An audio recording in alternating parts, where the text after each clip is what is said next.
Pessoal, eu quero trazer uma história agora, que tomou conta do noticiário nesta sexta-feira, mais um acidente aéreo em São Paulo. Um helicóptero caiu na noite desta quinta na cidade de Caieiras, numa área de mata fechada. 4 pessoas estavam a bordo e eu vou chamar agora as informações com o Misael Mainetti enquanto você acompanha as imagens do momento do resgate. Misael, qual é a situação e as atualizações neste momento? Porque a gente sabe que 2 pessoas sobreviveram. Uma menina de 12 anos que faz aniversário hoje e também o piloto da aeronave.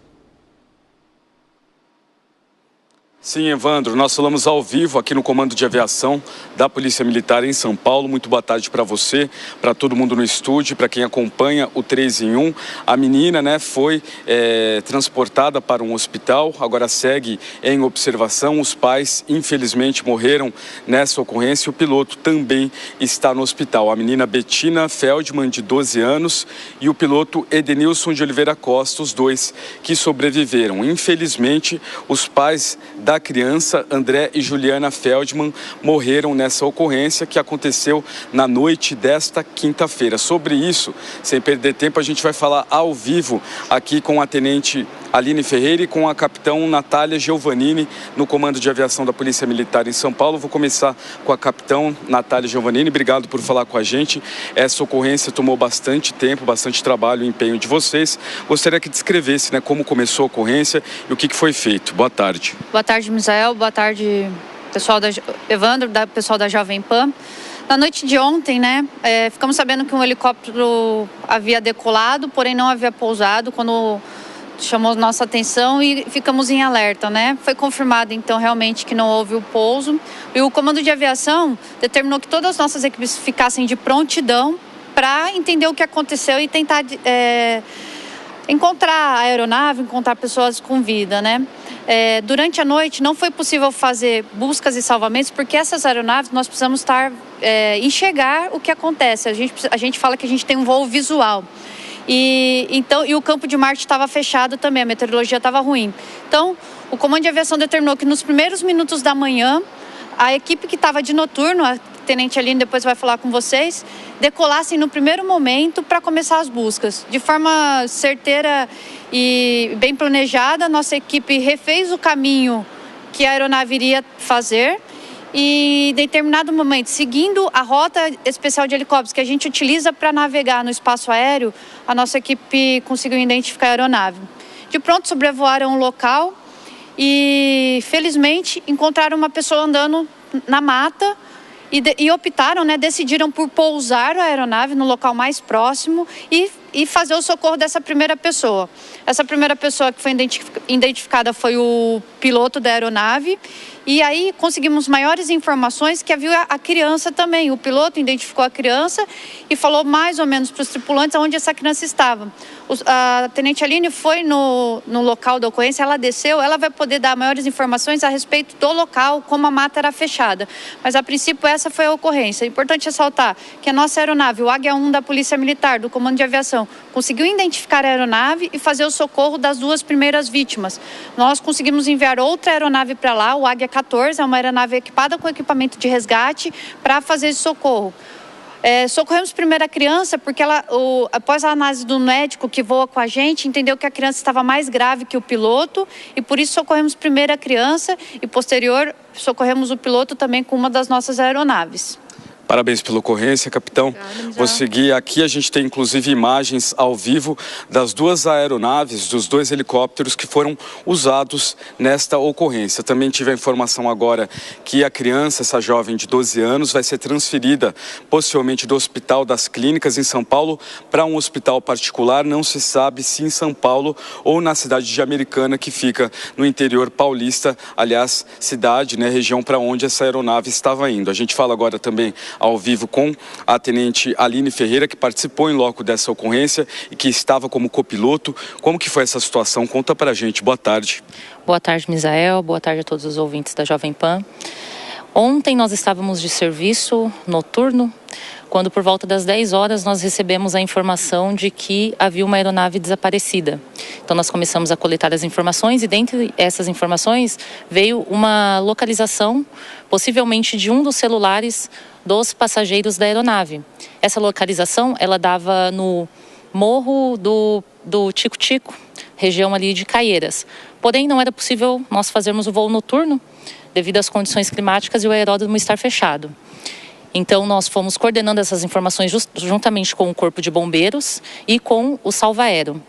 Nós passamos todas essas informações e fomos acompanhando o desenvolvimento da operação realizada pelo Corpo de Bombeiros, que desde a meia-noite eles já estavam com um posto de comando montado e iniciaram as buscas terrestres.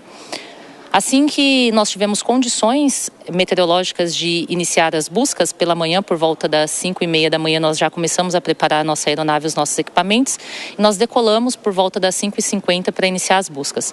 Nós fomos inicialmente nesse primeiro ponto, que era a coordenada que nós tínhamos, porém com o nosso conhecimento aeronáutico, nós, entre a tripulação, observamos que aquele ponto talvez fosse um sinal da antena do celular que poderia não ser exatamente o ponto onde a aeronave estava. Nós fizemos um sobrevoo primeiramente nesse local, não identificamos nada que chamasse nossa atenção e aí nós decidimos fazer o que seria a provável rota da aeronave. E quando nós fomos para essa provável rota da aeronave, nós do outro lado da Bandeirantes, porque a coordenada que dava era para um lado, cruzava a rodovia Bandeirantes, e o ponto onde nós conseguimos visualizar a aeronave estava desse outro lado. Assim que nós visualizamos a aeronave, cerca de uns 100 metros, nós visualizamos um homem. A princípio não tínhamos certeza de quem era, mas percebemos que ele estava bastante debilitado e ele acenou para a aeronave. E então nós tomamos a decisão de pousar ali mesmo no canteiro central da rodovia. E fizemos o desembarque e fomos até esse homem, tiramos ele primeiramente da região de mata, ele estava numa região que era possível a visualização, porque ele havia caminhado durante a noite, talvez tentando chegar ali na rodovia para pedir o socorro. E ele bastante debilitado, cansado, porém consciente, ele conseguiu nos passar a informação de que havia mais 2 pessoas na aeronave que não conseguiram sair e que teria a menina que estaria bem e estaria dentro da mata. Então nós pegamos as indicações, ele passou para nós mais ou menos as indicações, então eu e os 2 tripulantes adentramos a região de mata e conseguimos localizar a Betina. Ela estava bem, com algumas escoriações, reclamando de algumas dores, porém o local que ela estava não era possível nós fazermos ali de primeiro momento um resgate dela utilizando outros tipos de equipamento. E como foi tudo relativamente rápido, a questão de encontrar pessoas ali com vida, então nós optamos por fazer o resgate dessas pessoas o mais rápido possível. Então a gente optou por tirar primeiro o piloto. Tiramos a Betina, uma região de área muito fechada, com bastante dificuldade, apesar da distância não ser longa da onde eles estavam para a rodovia, mas era uma área de bastante dificuldade para caminhar, porque muitas árvores, espinhos, áreas alagadas, escorregadias, e a Betina estava com uma certa dificuldade para caminhar. Então nós fizemos a retirada da Betina e nesse meio tempo, quando nós estávamos retirando, chegaram os demais apoios que nós informamos que havíamos localizado, os apoios começaram a chegar. Então a equipe da CCR chegou num primeiro momento, interceptou a gente ainda dentro da mata, na metade ali do percurso, nos auxiliou com uma maca e a gente terminou de fazer essa retirada da Betina.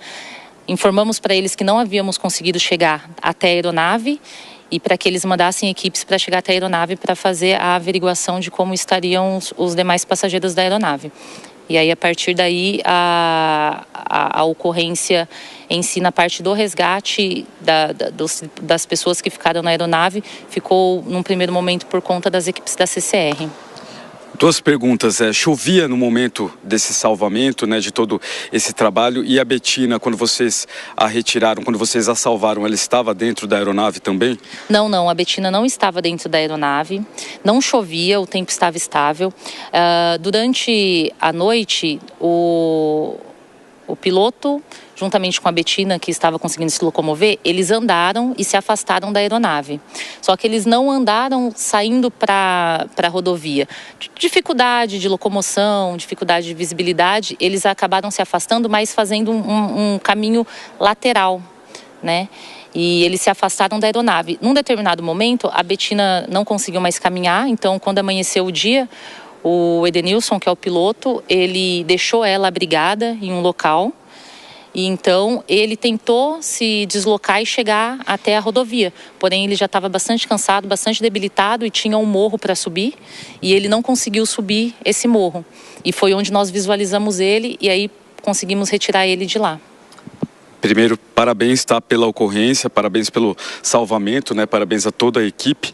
A gente tem uma pergunta do nosso apresentador Evandro Cini, vou ouvir e repassar para vocês. Evandro? Misael, rapidamente, só queria perguntar, capitão, se eles tiveram alguma informação do piloto sobre a maneira com que ele encarou o tempo, se ele percebeu algum tipo de problema ou alguma situação mais desafiadora ali na aeronave, se houve já algum tipo de informação inicial sobre os motivos que podem ter levado à queda da aeronave, do helicóptero.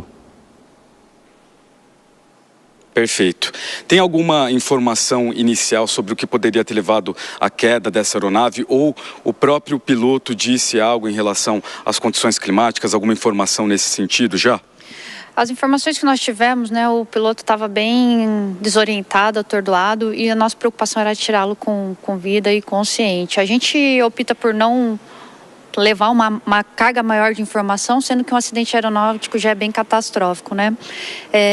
A única coisa que a gente sabe efetivo é que havia chuva em pontos isolados e aquela era uma região com chuva. Além disso, a gente não consegue afirmar mais nada ainda, né? Entendo que um acidente aeronáutico, por experiência que a gente tem, é um conjunto de fatores que podem levar a um acidente, né? E isso só através da investigação, ver as condições da aeronave, ver as condições de todo o contexto que aconteceu, né? Desde meteorologia, aeronave e pessoas. Eu tenho informações, inclusive, da aeronave, Evandro. A fabricante é a Eurocopter France, ela pertence à empresa C&F Administração da Aeronaves Limitada e um dos sócios, inclusive, é André Feldman, que morreu, né, junto da esposa neste acidente. Esse helicóptero ele foi fabricado em 2001 e a situação dele era regular pelo Registro Aéreo Brasileiro. É um helicóptero seguro, a gente tem imagens até dos helicópteros, né, iguais àquele. Esse, inclusive, aqui ao fundo, não, esse é igual a ocorrência, né, que foi usado na ocorrência, mas esse helicóptero que caiu, né, ele era considerado seguro? Tem alguma informação das características dele? É uma aeronave da mesma marca que a nossa, né, um Eurocopter, a gente chama ele de esquilo, é um esquilo B4, então é uma aeronave segura, e estava homologado para voos visuais, igual a nossa aeronave do Águia, né? Entendo que eu também dei uma verificada nas questões de matrícula e regulamentação da aeronave, ela estava regular. Então, entendo que todas as manutenções estavam sendo feitas de forma correta, pois foi o que foi divulgado, é o que tem sobre a aeronave na ANAC. Obrigado, viu, pela entrevista. Obrigado, capitã Natália. Então, entrevistamos ao vivo o capitão Natália Giovannini, do Comando de Aviação da Polícia Militar de São Paulo, e também a tenente Aline Ferreira. Parabéns às duas e a todo o comando aqui da Polícia Militar de São Paulo. Evandro, continuamos acompanhando esse caso. Tá certo, Misael. Muito obrigado pelas informações e eu agradeço ao Comando de Aviação da Polícia Militar pela disponibilidade em conversar conosco ao vivo e trazer informações. E os nossos sentimentos a essa família, né? Infelizmente, numa viagem para o interior de São Paulo, o casal acabou não sobrevivendo e a história dessa menina que faz aniversário nesta sexta-feira, passando uma situação horrorosa como essa, né? Na noite, no meio de uma floresta, esperando por socorro. Agora, 4h28, o pessoal da rádio vai para um rápido intervalo, daqui a pouco espero vocês. Gustavo Segré, rapidamente, porque agora a gente precisa aguardar os detalhes das investigações que serão feitas para entender o que provocou a queda desse helicóptero. Mas a gente tem acompanhado muitas situações de risco ou de quedas de aeronaves de pequeno porte, principalmente por conta do tempo, do clima.